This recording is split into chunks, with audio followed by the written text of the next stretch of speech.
Imagine waking up, looking out your window and seeing the sun shining. Clear blue skies, brilliant light pouring across southern England. You think finally it'll warm up today. You check the thermometer, -9 degrees. You wait an hour, still -9. You wait until lunch, -9. The sun is blazing, but nothing is melting. Nothing is warming, nothing is changing. This was Monday, January 12th, 1987. The coldest day Britain has ever recorded. Not the coldest night, the coldest day. From sunrise to sunset, temperatures stayed below -8 across the entire country. Big Ben froze mid-chime. The sea turned to ice. Trains trapped passengers for 13 hours, and the sun, bright and brilliant, did absolutely nothing. This is what Britain's coldest day ever actually looked like. The morning started with hope.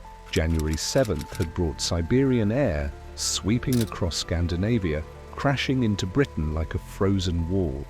People thought it would pass. A few cold days, maybe some disruption, then back to normal. But it didn't pass. It settled in and refused to move. By January 9th, temperatures were plummeting. Snow started falling across the southeast. Heavy snow, driven by vicious easterly winds that cut through every layer you wore. By January 11th, Kent, Essex, London, Surrey, all buried under 50 centimetres of snow. The North Downs recorded over 75 centimetres. That's 2.5 feet of snow in places that barely see 2 inches most winters. But it was what happened next that nobody expected. Monday, January 12th, 1987. You wake up and pull back the curtains. Sunshine. Brilliant, clear, beautiful sunshine. For a moment you feel relief. The cold snap is breaking. You step outside to fetch the milk. The cold hits you like a wall. Your lungs seize. Your eyes water instantly. This isn't normal cold. This is something different. At Waltingham in Surrey, the temperature at 9 a.m. reads -9.1 degrees Celsius. You think it'll warm up by midday. The sun climbs higher. 10 a.m. still -9. 11 a.m. -9. Noon arrives. The sun is directly overhead, shining as bright as summer. The thermometer hasn't moved, -9.1 degrees. From dawn to dusk, the temperature at Waltingham never rose above -9.1 degrees Celsius, not for a single minute. London recorded -8.3 all day. Much of the Midlands stayed between -6 and -8. The warmest spot on mainland Britain, the Butt of Lewis in Scotland, 0.1 degrees Celsius. Everywhere else, frozen solid. This was the coldest day of the entire 20th century, colder at midday than anything recorded during 1963's Big Freeze. The sun shone all day and did absolutely nothing. What does a day like that actually look like? You're standing in your kitchen, making tea, the kettle boils, you pour. Steam rises, but by the time you've added milk and walked to the living room, the tea is lukewarm. Your breath hangs in the air inside your own house. You can see it like you're standing outside. The windows aren't just frosted, they're covered in thick ice on the inside. Not delicate patterns you can scrape with a fingernail, solid ice you need a knife to chip away. The bathroom has ice on the mirror, ice on the tiles. In some homes, toilet water frozen solid. Taps frozen shut. You turn the handle, nothing. The pipes have given up. Outside looks like a postcard. Brilliant sunshine, blue sky, snow sparkling like diamonds. It's beautiful, deceptively, dangerously beautiful, because the moment you step out, reality hits. Your first breath sears your lungs. The air is so cold it feels sharp, like inhaling glass. Your nose hairs freeze instantly. Your eyes start watering, and those tears freeze on your cheeks. Within 30 seconds, your fingers go numb, even inside gloves. Every surface is ice. The pavement, the road, everything. People shuffle like penguins, terrified of falling. Cars sit buried under snow, frozen solid, engines that won't start. windows frozen shut from the outside, ice so thick on windscreens that scrapers just bounce off. The shops look strange, half-empty shelves, delivery lorries can't get through, bakeries have queues before dawn, people waiting in -9-degree cold just for bread. Petrol stations, empty. The city feels abandoned, usually bustling streets silent. The few people out move quickly, heads down, wrapped in every layer they own. And then there's the sea, Southend-on-Sea in Essex, Monday afternoon. People walk down to the shore and stop. They just stop and stare. The tide is coming in as slush, not water, slush. Thick, grey, frozen slush rolling onto the beach. Chunks of ice float in the waves, ice forming along the coastline in real time. You can hear it, a crackling, creaking sound as the sea freezes. By Tuesday morning, parts of the shoreline are solid ice. People are walking on it, standing on frozen sea. The English Channel hasn't frozen like this since 1963. Herne Bay in Kent reports the same thing. Fishing boats trapped in ice, seagulls standing on frozen waves, confused. And everyone who sees it thinks the same thing. This isn't Britain, this is somewhere else. In London, something historic happens. Big Ben stops, not from snow, from cold, pure brutal cold. The mechanism that's run through 2 world wars, through the Blitz, through everything, seizes up. The chiming hammer freezes mid-swing. The clock stops at 11:43 a.m. Engineers rush to fix it. They can't. The metal has contracted in the cold. Oil in the mechanisms has turned thick as syrup. Nothing moves, nothing works.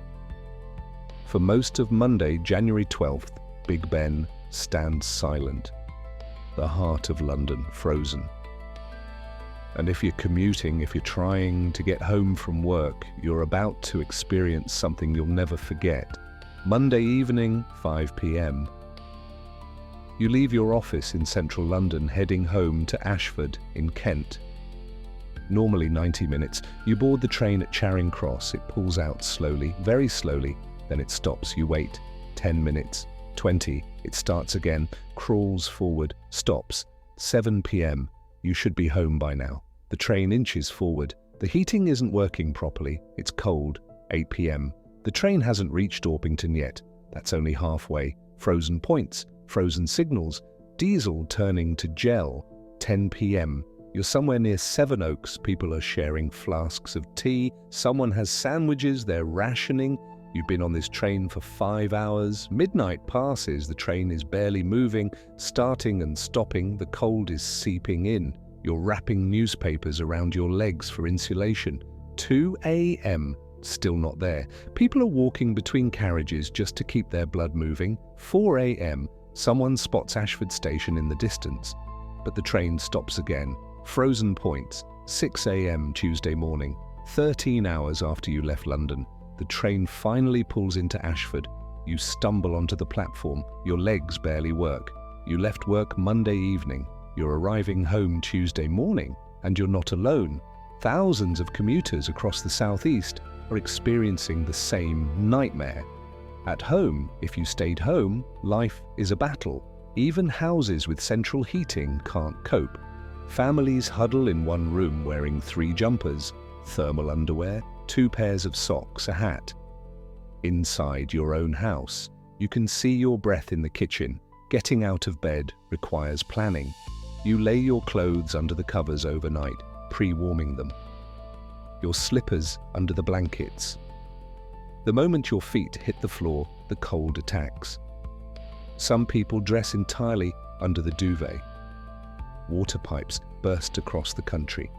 You hear it first, a crack, then rushing water.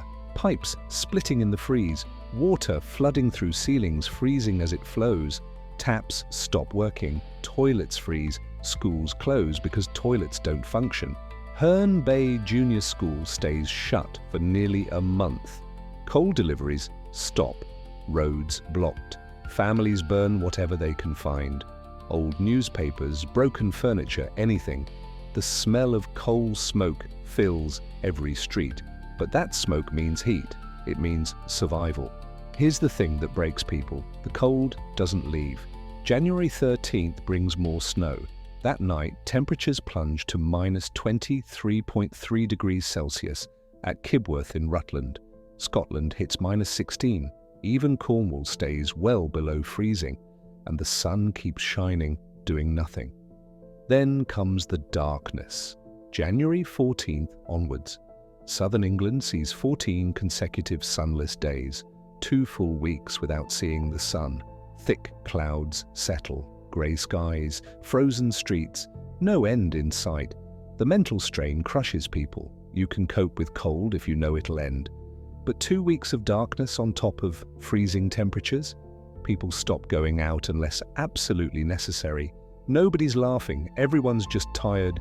Supermarkets run low, panic buying empties shelves. Bread queues form before dawn. Petrol stations empty. The supply chain collapses. Farmers record minus 19 degrees. Livestock freeze in fields. The Isle of Sheppey is cut off completely. RAF helicopters fly in supplies. The Sun newspaper sends a helicopter to report. A local policeman commandeers it to airlift a woman in labour to hospital. She gives birth safely. Across Kent, people help each other. Strangers with four-wheel drives become heroes. Farmers open their homes to stranded motorists. Neighbours start sharing supplies. When the infrastructure collapses, community steps up. When everyone's freezing, you help or you suffer alone. Schools stay closed for weeks. Children sledging down Greenwich Park. Building snowmen that last until February. Walking on top of hedges and gates, 3 feet above ground level. But behind the fun, reality is harsh. Hospitals fill with hypothermia cases. Elderly people struggle. Doctors trudging through waist-deep snow, making house calls.